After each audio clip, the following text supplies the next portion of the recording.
Hello guys, എണ്ണ കാച്ചുകയാണ് guys. അടുപ്പിൽ വെച്ചിട്ടാണ് കാച്ചുന്നത്. വെട്ടം കുറവ്. അടുപ്പിൽ വെച്ചിട്ടാണ് കാച്ചുന്നത്. ഏകദേശം എന്തായാലും കുറച്ച് സമയം പിടിക്കും. ഇപ്പോൾ രാത്രിയാണ്, 10:30 കഴിഞ്ഞു. അത്ര സമയം അടുപ്പിൽ ചെറിയ തീയിൽ മാത്രമേ നമുക്ക് ചെയ്യാൻ പറ്റുള്ളൂ. അല്ലെങ്കിൽ ഇതിൽ കിടക്കുന്ന ഈ കൂട്ടൊക്കെ ഉണ്ടല്ലോ, അതുകൊണ്ട് ഈ കൂട്ടൊക്കെ കരിഞ്ഞു പോകും. അപ്പോൾ കരിയാത്ത രീതിയിൽ വേണം ചെയ്യാൻ. അതുകൊണ്ട് കുറച്ച് പതുക്കെ തീയിട്ട് നന്നായിട്ട് ഇളക്കി കൊടുക്കണം. ഒരുവിധമായി വരുന്നതേ ഉള്ളൂ. കണ്ടില്ലേ, മണി 11 പോകുന്നു.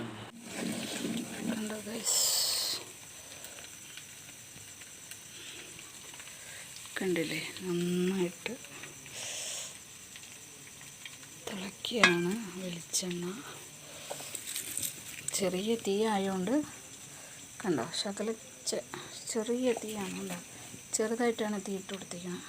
അപ്പോൾ അതുകൊണ്ട് ഇങ്ങനെ പോയാലും ഒരു 2 മണിക്കൂർ പിടിക്കും.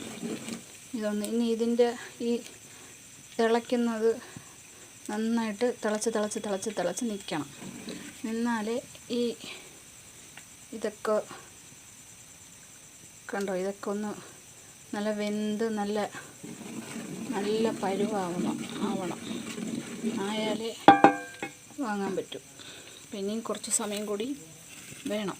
ഇപ്പം തന്നെ മണി 10:15 കണ്ടോ ഗൈസ്, എണ്ണ ആയിട്ടുണ്ട്. കണ്ടോ, ഒരു പതഞ്ഞ് വന്നുകൊണ്ടിരുന്നതെല്ലാം അങ്ങ് മാറി നല്ല കളറായിട്ടുണ്ട്. അപ്പോൾ ഇതിൽ നമ്മളിട്ടിരുന്ന ഇതെല്ലാം എന്താ കണ്ടോ, നന്നായിട്ട് നല്ല മൂത്ത് വന്നിട്ടുണ്ട്. ഇതാ കണ്ടില്ലേ, രാത്രി ആയതുകൊണ്ട് ഇത്രേ കാണാൻ പറ്റും. നല്ലതായോ എന്നറിയാൻ വേണ്ടി അമ്മ പറഞ്ഞു തന്ന ഒരു ട്രിക്കുണ്ട്. എന്താണെന്നറിയോ, ഇതാ അരിയാണേ, കുറച്ച് അരിയിട്ട് ഇങ്ങനെ നോക്കണം. അരി നമ്മളിപ്പോൾ ഇങ്ങനെ ഇട്ടല്ലോ, ഇടുമ്പോൾ ഇതിങ്ങനെ പൊട്ടി ഇതാ വരും. ഇതാ കണ്ടോ, ഇതാ വന്നുണ്ടോ, ഇതാ വന്നു കണ്ടോ, വന്നിട്ടുണ്ട്. കണ്ടോ അതാ അരിയെല്ലാം എന്താ ഇങ്ങനെ പൊന്തി ഇതാ കണ്ടോ, മുകളിൽ വന്നിട്ടുണ്ട്.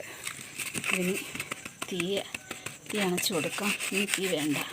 അരിയെല്ലാം നല്ലോണം പൊന്തി വന്നിട്ടുണ്ട്.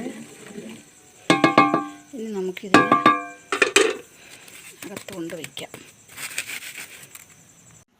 വെള്ളമൊന്നും നനയാതെ ഒരു സൈഡിൽ ഒതുക്കി വെച്ച് ഗൈസ്. ഇനി ഇത് നന്നായിട്ട് ഇതിൻ്റെ ആ ഒരു എണ്ണ മുകളിൽ തെളിഞ്ഞ് വന്നതിന് ശേഷം നമുക്ക് കുപ്പിയിൽ വയ്ക്കാം. ഇതിനി നന്നായിട്ട് തണുക്കട്ടെ. മണി ഇപ്പം തന്നെ ഏകദേശം 11 കഴിഞ്ഞു. ഏകദേശം 2 മണിക്കൂറോളം എടുത്തിട്ടുണ്ട് വെളിച്ചെണ്ണ ഇതിങ്ങനെ നല്ല പരുവത്തിന് കിട്ടാൻ.